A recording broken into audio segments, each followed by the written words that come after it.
Heboh, puluhan siswi SMA di Cianjur dites kehamilan. Ini adalah berita yang lewat di berandaku beberapa waktu yang lalu. Dari beritanya, guru-guru melakukan tes kehamilan itu dengan menggunakan tespek karena siswanya baru aja menghabiskan waktu liburannya, dan biasanya tuh setelah liburan ada aja yang hamil. Aku melihat bahwa kalau misalkan kita membahas tentang hamil di luar nikah, apalagi yang menyasar siswa SMA atau bahkan juga SMP, itu banyak banget. Yang dimiriskan adalah solusi yang dilaksanakan hari ini adalah ya itu tadi, uji kehamilan atau mungkin alat kontrasepsi gitu ya. Bahkan sampai ada Permen 29 ya kalau nggak salah. Tolong koreksi kalau misalnya aku salah. Dan sebenarnya ini adalah suatu hal yang kurang tepat, karena dengan adanya tes kehamilan, walaupun itu diharapkan bisa membuat mereka lebih berhati-hati agar tidak hamil di luar nikah, dan juga pemberian alat kontrasepsi itu justru menjerumuskan kepada lebih banyak lagi kemaksiatan yang lain.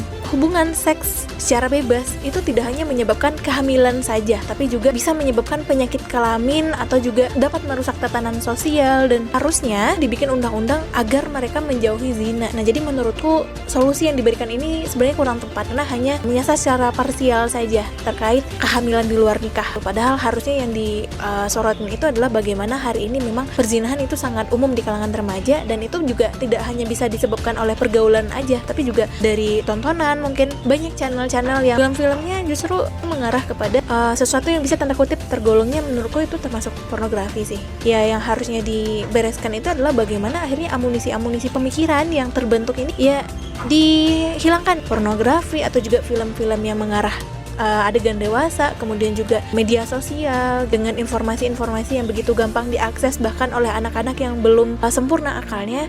Nah, itu adalah peran dari negara untuk bagaimana akhirnya menempatkan internet itu sebagai sesuatu yang memang berdampak positif. Pemblokiran situs-situs pornografi itu betul, tapi kurang tepat, karena yang harusnya perhatikan tidak hanya hal-hal itu, tapi juga bagaimana kemudahan dalam menyediakan informasi yang mungkin kurang tepat. Menurut teman-teman gimana? Yuk komen di bawah.